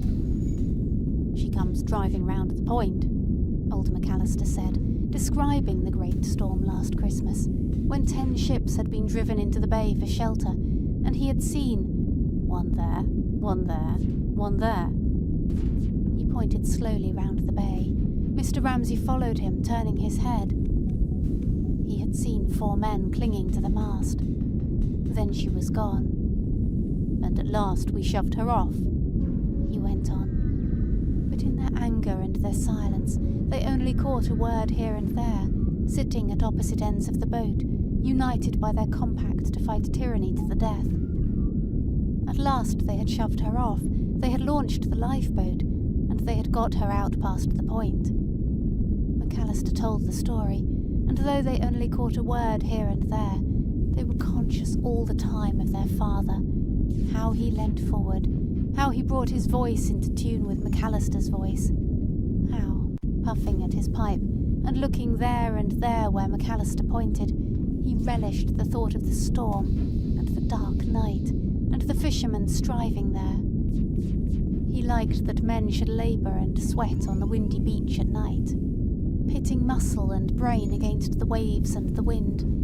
He liked men to work like that, and women to keep house, and sit beside sleeping children indoors, while men were drowned out there in a storm. So James could tell, so Cam could tell. They looked at him, they looked at each other. From his toss and his vigilance and the ring in his voice, and the little tinge of Scottish accent which came into his voice, making him seem like a peasant himself, as he questioned McAllister about the 11 ships that had been driven into the bay in a storm. 3 had sunk. He looked proudly where McAllister pointed, and Cam thought, feeling proud of him, without knowing quite why, had he been there, he would have launched the lifeboat. He would have reached the wreck, Cam thought. He was so brave. He was so adventurous, Cam thought. But she remembered. There was the compact to resist tyranny to the death. Their grievance weighed them down. They had been forced. They had been bidden. He had borne them down once more with his gloom and his authority, making them do his bidding on this fine morning, come, because he wished it, carrying these parcels to the Lighthouse. Take part in these rites he went through for his own pleasure in memory of dead people, which they hated, so that they lagged after him. All the pleasure of the day was spoiled. Yes, the breeze was freshening. The boat was leaning. The water was sliced sharply and fell away in green cascades, in bubbles, in cataracts. Cam looked down into the foam, into the sea with all its treasure in it, and its speed hypnotized her, and the tie between her and James sagged a little. It slackened a little. She began to think, how fast it goes. Where are we going? And the movement hypnotized her. While James, with his eye fixed on the sail and on the horizon, steered grimly. But he began to think as he steered that he might escape. He might be quit of it all. They might land somewhere and be free then. Both of them, looking at each other for a moment, had a sense of escape and exultation, what with the speed and the change. But the breeze bred in Mr. Ramsay too the same excitement, and, as old McAllister turned to fling his line overboard, he cried out aloud, "We perished." And then again, "Each alone." And then, with his usual spasm of repentance or shyness, pulled himself up and waved his hand towards the shore. "See the little house?" he said, pointing, wishing Cam to look. She raised herself reluctantly and looked. But which was it? She could no longer make out, there on the hillside, which was their house. All looked distant and peaceful and strange. The shore seemed refined, far away, unreal. Already the little distance they had sailed had put them far from it, and given it the changed look, the composed look, of something receding in which one has no longer any part. Which was their house? She could not see it. "But I beneath a rougher sea," Mr. Ramsay murmured. He had found the house, and so seeing it, he had also seen himself there. He had seen himself walking on the terrace alone. He was walking up and down between the urns, and he seemed to himself very old and bowed. Sitting in the boat, he bowed. He crouched himself, acting instantly his part, the part of a desolate man, widowed, bereft, and so called up before him in hosts, people sympathizing with him, staged for himself as he sat in the boat, a little drama, which required of him decrepitude and exhaustion and sorrow. He raised his hands and looked at the thinness of them to confirm his dream. And then there was given him in abundance women's sympathy, and he imagined how they would soothe him and sympathize with him, and so getting in his dream some reflection of the exquisite pleasure women's sympathy was to him, he sighed and said gently and mournfully, "But I, beneath the rougher sea, was whelmed in deeper gulfs than he," so that the mournful words were heard quite clearly by them all. Cam half started on her seat. It shocked her. It outraged her. The movement roused her father, and he shuddered and broke off, exclaiming, "Look, look!" so urgently that James also turned his head to look over his shoulder at the island. They all looked. They looked at the island.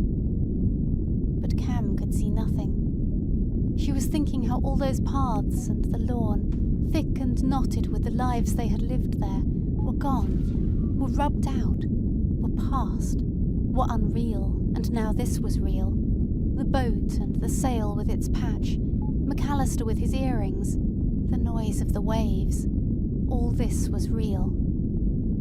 Thinking this, she was murmuring to herself, "We perished, each alone." For her father's words broke and broke again in her mind, when her father, seeing her gazing so vaguely, began to tease her. Didn't she know the points of the compass? He asked. Didn't she know the north from the south? Did she really think they lived right out there? And he pointed again and showed her where their house was, there by those trees. He wished she would try to be more accurate. He said, "Tell me, which is east, which is west?" he said, half laughing at her, half scolding her, for he could not understand the state of mind of anyone not absolutely imbecile, who did not know the points of the compass. Yet she did not know. And seeing her gazing, with her vague, now rather frightened eyes, fixed where no house was, Mr. Ramsay forgot his dream, how he walked up and down between the urns on the terrace, how the arms were stretched out to him. He thought, women are always like that. The vagueness of their minds is hopeless. It was a thing he had never been able to understand, but so it was. It had been so with her, his wife. They could not keep anything clearly fixed in their minds. But he had been wrong to be angry with her. Moreover, did he not rather like this vagueness in women? It was part of their extraordinary charm. I will make her smile at me, he thought. She looks frightened. She was so silent. He clutched his fingers and determined that his voice and his face and all the quick, expressive gestures which had been at his command, making people pity him and praise him all these years, should subdue themselves. He would make her smile at him. He would find some simple, easy thing to say to her. But what? For, wrapped up in his work as he was, he forgot the sort of thing one said. There was a puppy. They had a puppy. Who was looking after the puppy today? He asked. Yes, thought James pitilessly, seeing his sister's head against the sail. Now she will give way. I shall be left to fight the tyrant alone. The compact would be left to him to carry out.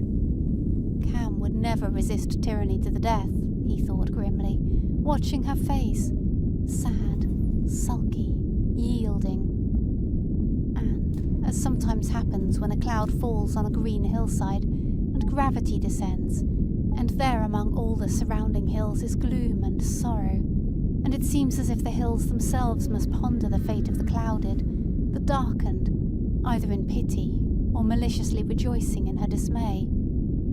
So Cam now felt herself overcast, as she sat there among calm, resolute people, and wondered how to answer her father about the puppy, how to resist his entreaty, "Forgive me, care for me," while James, the lawgiver, with the tablets of eternal wisdom laid open on his knee, his hand on the tiller had become symbolical to her, said, "Resist him, fight him." He said so rightly, justly, for they must fight tyranny to the death, she thought. Of all human qualities she reverenced justice most. Her brother was most godlike, her father most suppliant. And to which did she yield, she thought, sitting between them, gazing at the shore whose points were all unknown to her, and thinking how the lawn and the terrace and the house were smoothed away now, and peace dwelt there. Jasper, she said sullenly. He'd look after the puppy. And what was she going to call him? Her father persisted. He had had a dog when he was a little boy, called Frisk. She'll give way, James thought, as he watched a look come upon her face, a look he remembered. They look down, he thought, at their knitting or something. Then suddenly they look up. There was a flash of blue, he remembered, and then somebody sitting with him laughed, surrendered, and he was very angry. It must have been his mother, he thought, sitting on a low chair, with his father standing over her. He began to search among the infinite series of impressions which time had laid down, leaf upon leaf, fold upon fold, softly, incessantly upon his brain, among scents, sounds, voices harsh, hollow, sweet, and lights passing, and brooms tapping, and the wash and hush of the sea. How a man had marched up and down and stopped dead, upright, over them. Meanwhile, he noticed, Cam dabbled her fingers in the water and stared at the shore and said nothing. No, she won't give way, he thought. She's different, he thought. Well, if Cam would not answer him, he would not bother her, Mr. Ramsay decided, feeling in his pocket for a book. But she would answer him. She wished passionately to move some obstacle that lay upon her tongue, and to say, "Oh yes, Frisk, I'll call him Frisk." She wanted even to say, "Was that the dog that found its way over the moor alone?" But try as she might, she could think of nothing to say like that, fierce and loyal to the compact, yet passing on to her father, unsuspected by James, a private token of the love she felt for him. For, she thought, dabbling her hand, and now McAllister's boy had caught a mackerel, and it lay kicking on the floor with blood on its gills. For she thought, looking at James, who kept his eyes dispassionately on the sail, or glanced now and then for a second at the horizon, "You're not exposed to it, to this pressure and division of feeling, this extraordinary temptation." Her father was feeling in his pockets. In another second he would have found his book. For no one attracted her more. His hands were beautiful, and his feet, and his voice, and his words, and his haste, and his temper, and his oddity, and his passion, and his saying straight out before everyone, "We perish, each alone," and his remoteness. He had opened his book.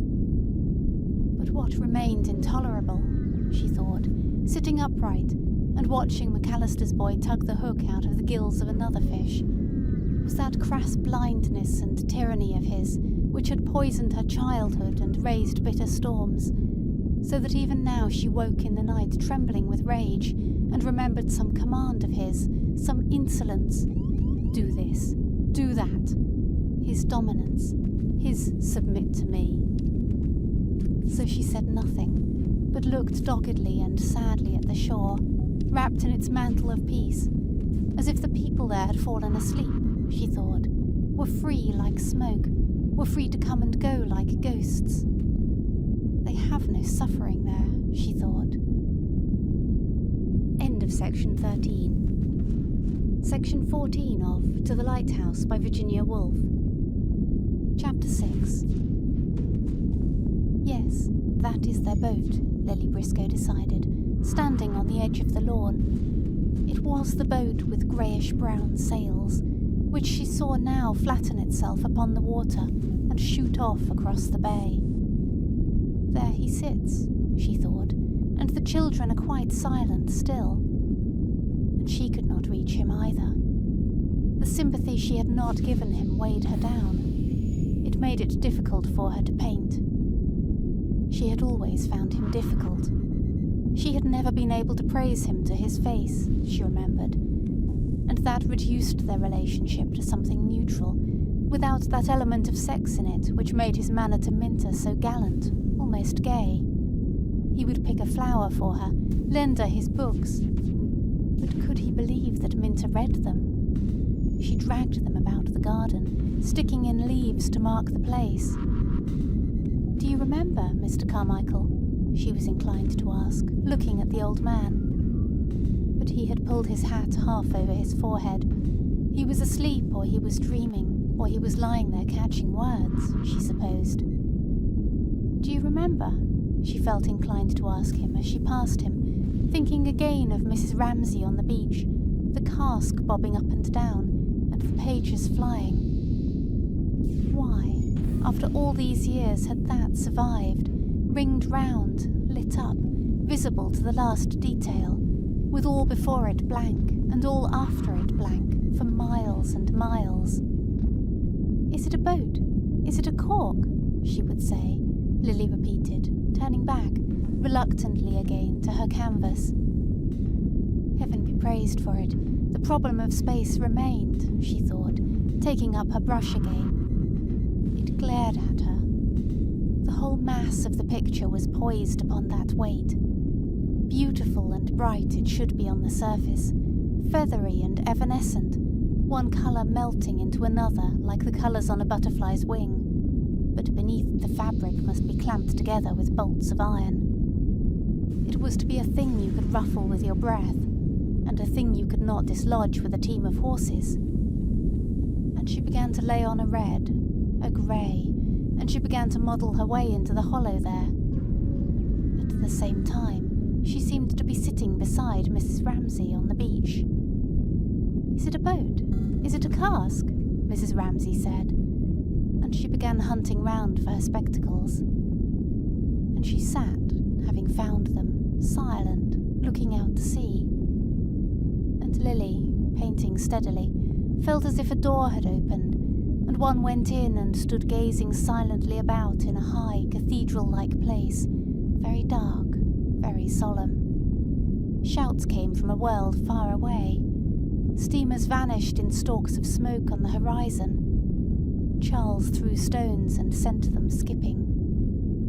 Mrs. Ramsay sat silent. She was glad, Lily thought, to rest in silence, uncommunicative, to rest in the extreme obscurity of human relationships. Who knows what we are, what we feel? Who knows even at the moment of intimacy? This is knowledge. Aren't things spoiled then? Mrs. Ramsay may have asked. It seemed to have happened so often, this silence by her side, by saying them. Aren't we more expressive thus?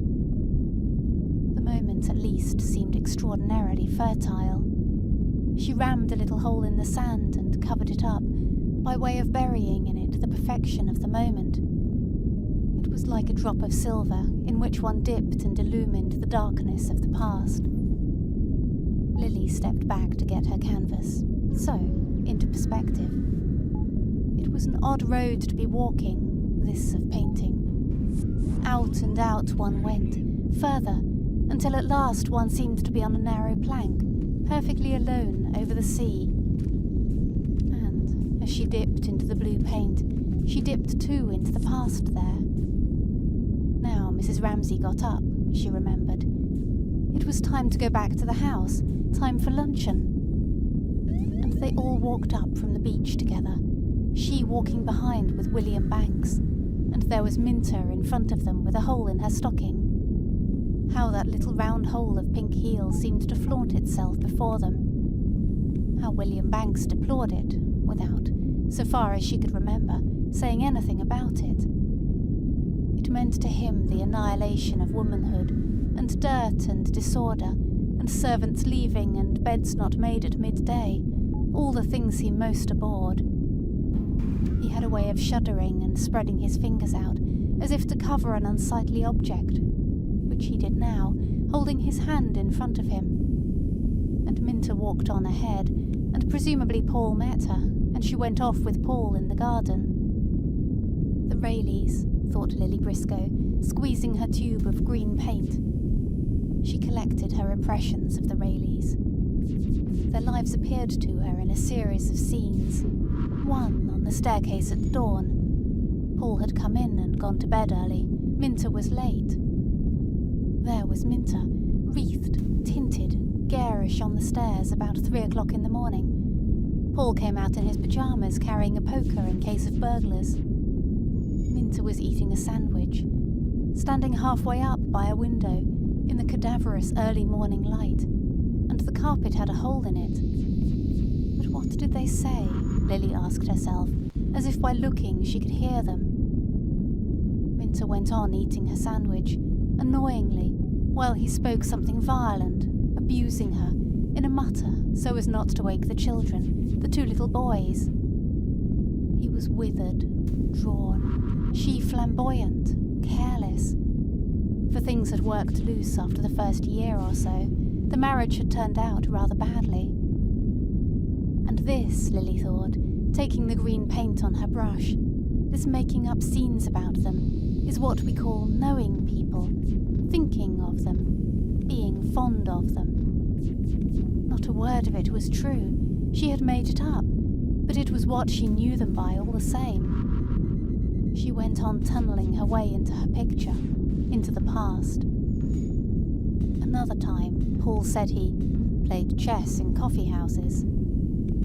She had built up a whole structure of imagination on that saying too. She remembered how, as he said it, she thought how he rang up the servant, and she said, "Mrs. Rayleigh's out, sir," and he decided that he would not come home either. She saw him sitting in the corner of some lugubrious place where the smoke attached itself to the red plush seats, and the waitresses got to know you, and he played chess with a little man who was in the tea trade and lived at Surbiton, but that was all Paul knew about him. And then Minter was out when he came home, and then there was that scene on the stairs, when he got the poker in case of burglars, no doubt to frighten her too, and spoke so bitterly, saying she had ruined his life. At any rate, when she went down to see them at a cottage near Rickmansworth, things were horribly strained. Paul took her down the garden to look at the Belgian hares which he bred, and Minter followed them, singing, and put her bare arm on his shoulder, lest he should tell her anything. Minter was bored by hares, Lily thought, but Minter never gave herself away. She never said things like that about playing chess in coffee shops. She was far too conscious, far too wary. But to go on with their story, they had got through the dangerous stage by now. She had been staying with them last summer sometime, and the car broke down, and Minter had to hand him his tools. He sat on the road mending the car, and it was the way she gave him the tools, businesslike, straightforward, friendly, that proved it was all right now. They were in love no longer. No, he had taken up with another woman, a serious woman with her hair in a plait and a case in her hand. Minter had described her gratefully, almost admiringly, who went to meetings and shared Paul's views. They had got more and more pronounced, about the taxation of land values and a capital levy. Far from breaking up the marriage, that alliance had righted it. They were excellent friends, obviously, as he sat on the road and she handed him his tools. So that was the story of the Rayleys, Lily thought. She imagined herself telling it to Mrs. Ramsay, who would be full of curiosity to know what had become of the Rayleys. She would feel a little triumphant, telling Mrs. Ramsay that the marriage had not been a success. But the dead, thought Lily, encountering some obstacle in her design which made her pause and ponder, stepping back a foot or so. Oh, the dead, she murmured. One pitied them, one brushed them aside, one had even a little contempt for them. They are at our mercy. Mrs. Ramsay has faded and gone, she thought. We can override her wishes, improve away her limited, old-fashioned ideas. She recedes further and further from us. Mockingly, she seemed to see her there at the end of the corridor of years, saying, of all incongruous things, "Marry, marry." sitting very upright early in the morning with the birds beginning to cheep in the garden outside. And one would have to say to her, "It has all gone against your wishes. They're happy like that. I'm happy like this. Life has changed completely." At that, all her being, even her beauty, became for a moment dusty and out of date. For a moment Lily, standing there, with the sun hot on her back, summing up the Rayleighs, triumphed over Mrs. Ramsay, who would never know how Paul went to coffee houses and had a mistress, how he sat on the ground and Minter handed him his tools, how she stood here painting, had never married, not even William Banks. Mrs. Ramsay had planned it. Perhaps, had she lived, she would have compelled it. Already that summer he was the kindest of men. He was the first scientist of his age, my husband says. He was also, "Poor William, it makes me so unhappy when I go to see him to find nothing nice in his house, no one to arrange the flowers." So they were sent for walks together, and she was told, with that faint touch of irony that made Mrs. Ramsay slip through one's fingers, that she had a scientific mind. She liked flowers. She was so exact. What was this mania of hers for marriage? Lily wondered, stepping to and fro from her easel. Suddenly as a star slides in the sky, a reddish light seemed to burn in her mind, covering Paul Rayleigh, issuing from him. It rose like a fire sent up in token of some celebration by savages on a distant beach. She heard the roar and the crackle. The whole sea for miles round ran red and gold. Some winey smell mixed with it and intoxicated her, for she felt again her own headlong desire to throw herself off the cliff and be drowned looking for a pearl brooch on a beach. And the roar and the crackle repelled her with fear and disgust, as if while she saw its splendour and power, she saw too how it fed on the treasure of the house, greedily, disgustingly, and she loathed it. But for a sight, for a glory, it surpassed everything in her experience, and burned year after year like a signal fire on a desert island at the edge of the sea, and one had only to say, "In love," and instantly, as happened now, uprose Paul's fire again. And it sank, and she said to herself, laughing, "The Rayleighs!" How Paul went to coffee houses and played chess. She had only escaped by the skin of her teeth, though, she thought. She had been looking at the tablecloth, and it had flashed upon her that she would move the tree to the middle, and need never marry anybody, and she had felt an enormous exultation. She had felt, now she could stand up to Mrs. Ramsay, a tribute to the astonishing power that Mrs. Ramsay had over one. "Do this," she said, and one did it. Even her shadow at the window with James was full of authority. She remembered how William Banks had been shocked by her neglect of the significance of mother and son. Did she not admire their beauty? He said.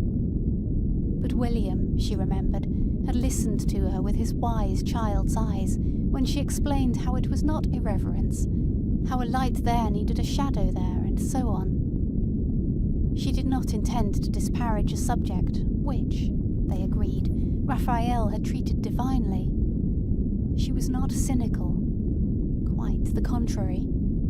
Thanks to his scientific mind, he understood, a proof of disinterested intelligence which had pleased her and comforted her enormously. One could talk of painting then seriously to a man. Indeed, his friendship had been one of the pleasures of her life. She loved William Banks. They went to Hampton Court, and he always left her, like the perfect gentleman he was, plenty of time to wash her hands while he strolled by the river. That was typical of their relationship. Many things were left unsaid. Then they strolled through the courtyards and admired, summer after summer, the proportions and the flowers, and he would tell her things about perspective, about architecture, as they walked, and he would stop to look at a tree or the view over the lake and admire a child. It was his great grief. He had no daughter.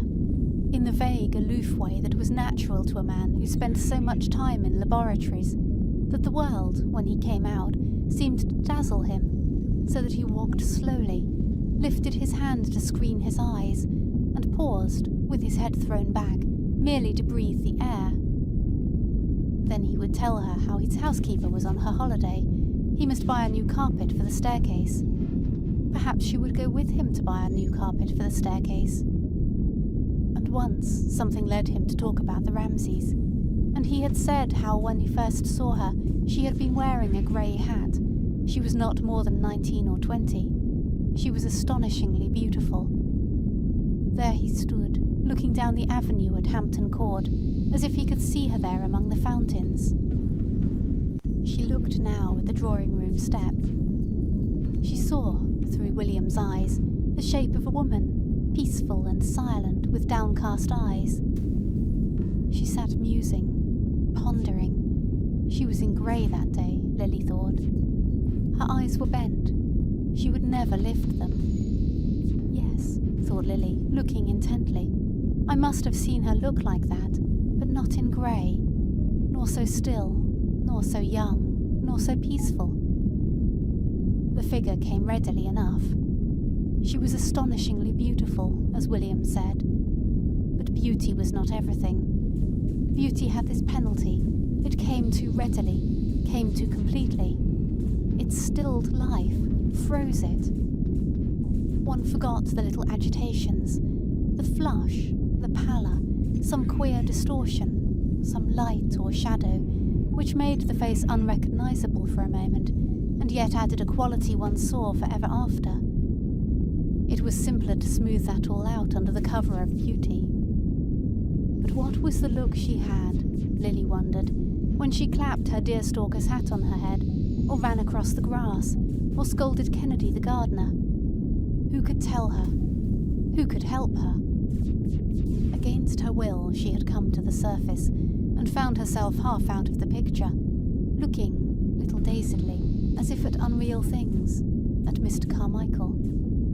He lay on his chair with his hands clasped above his paunch, not reading or sleeping, but basking like a creature gorged with existence. His book had fallen onto the grass. She wanted to go straight up to him and say, "Mr. Carmichael." Then he would look up benevolently as always, from his smoky, vague green eyes. But one only woke people if one knew what one wanted to say to them. And she wanted to say not one thing, but everything. Little words that broke up the thought and dismembered it said nothing. About life, about death, about Mrs. Ramsay. No, she thought, one could say nothing to nobody. The urgency of the moment always missed its mark. Words fluttered sideways and struck the object inches too low. Then one gave it up. Then the idea sunk back again. Then one became like most middle-aged people, cautious, furtive, with wrinkles between the eyes and a look of perpetual apprehension. For how could one express in words these emotions of the body, express that emptiness there? She was looking at the drawing-room steps. They looked extraordinarily empty. It was one's body feeling, not one's mind. The physical sensations that went with the bare look of the steps had become suddenly extremely unpleasant. To want and not to have sent all up her body a hardness, a hollowness, a strain. And then to want and not to have, to want and want. How that wrung the heart, and wrung it again and again. "Oh, Mrs. Ramsay," she called out silently, to that essence which sat by the boat, that abstract one made of her, that woman in grey, as if to abuse her for having gone, and then having gone, come back again. It had seemed so safe, thinking of her. Ghost, air, nothingness, a thing you could play with easily and safely at any time of day or night. She had been that, and then suddenly she put her hand out and wrung the heart thus. Suddenly the empty drawing-room steps, the frill of the chair inside, the puppy tumbling on the terrace, the whole wave and whisper of the garden, became like curves and arabesques flourishing round a centre of complete emptiness. "What does it mean? How do you explain it all?" she wanted to say, turning to Mr. Carmichael again. For the whole world seemed to have dissolved in this early morning hour into a pool of thought, a deep basin of reality, and one could almost fancy that had Mr. Carmichael spoken, for instance, a little tear would have rent the surface pool. And then something would emerge. A hand would be shoved up, a blade would be flashed. It was nonsense, of course. A curious notion came to her that he did, after all, hear the things she could not say. He was an inscrutable old man, with the yellow stain on his beard, and his poetry and his puzzles, sailing serenely through a world which satisfied all his wants, so that she thought he only had to put down his hand where he lay on the lawn to fish up anything he wanted. She looked at her picture. That would have been his answer, presumably. How you and I and she pass and vanish. Nothing stays. All changes. But not words. Not paint. Yet it would be hung in the attics, she thought. It would be rolled up and flung under a sofa. Yet even so, even of a picture like that, it was true. One might say, even of this scrawl, not of that actual picture perhaps, but of what it attempted, that it remained forever, she was going to say. Or, for the words spoken sounded even to herself too boastful, to hint wordlessly. When, looking at the picture, she was surprised to find that she could not see it. Her eyes were full of a hot liquid. She did not think of tears at first, which, without disturbing the firmness of her lips, made the air thick, rolled down her cheeks. She had perfect control of herself. Oh yes, in every other way. Was she crying then for Mrs. Ramsay, without being aware of any unhappiness? She addressed old Mr. Carmichael again. What was it then? What did it mean? Could things thrust their hands up and grip one? Could the blade cut, the fist grasp? Was there no safety? No learning by heart of the ways of the world? No guide, no shelter, but all was miracle and leaping from the pinnacle of a tower into the air. Could it be, even for elderly people, that this was life? Startling, unexpected, unknown. For one moment she felt that if they both got up, here, now, on the lawn, and demanded an explanation, why was it so short? Why was it so inexplicable? Said it with violence, as two fully equipped human beings from which nothing should be hid might speak. Then beauty would roll itself up. The space would fill. Those empty flourishes would form into shape. If they shouted loud enough, Mrs. Ramsay would return. "Mrs. Ramsay," she said aloud. "Mrs. Ramsay." The tears ran down her face. Chapter 7. McAllister's boy took one of the fish and cut a square out of its side to bait his hook with. The mutilated body, it was alive still, was thrown back into the sea. End of section 14. Section 15 of To the Lighthouse by Virginia Woolf. Chapter 8. "Mrs. Ramsay!" Lily cried. "Mrs. Ramsay!" But nothing happened. The pain increased. That anguish could reduce one to such a pitch of imbecility, she thought. Anyhow, the old man had not heard her. He remained benignant, calm, if one chose to think it, sublime. Heaven be praised, no one had heard her cry that ignominious cry, "Stop, pain, stop!" She had not obviously taken leave of her senses. No one had seen her step off her strip of board into the waters of annihilation. She remained a skimpy old maid, holding a paintbrush. And now, slowly, the pain of the want and the bitter anger, to be called back, just as she thought she would never feel sorrow for Mrs. Ramsay again. Had she missed her among the coffee cups at breakfast? Not in the least. Lessened, and of their anguish left, as an antidote, a relief that was balm in itself, and also, but more mysteriously, a sense of someone there, of Mrs. Ramsay, relieved for a moment of the weight that the world had put on her, staying lightly by her side, and then, for this was Mrs. Ramsay in all her beauty, raising to her forehead a wreath of white flowers with which she went.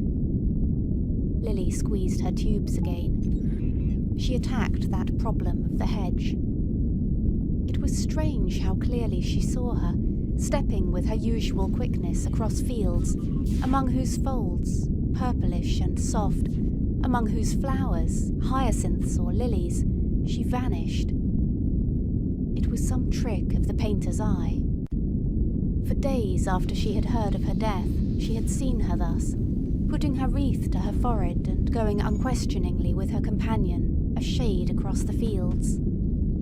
The sight, the phrase, had its power to console. Wherever she happened to be, painting, here, in the country or in London, the vision would come to her, and her eyes, half closing, sought something to base her vision on. She looked down the railway carriage, the omnibus, took a line from shoulder or cheek, looked at the windows opposite, at Piccadilly lamp-strung in the evening.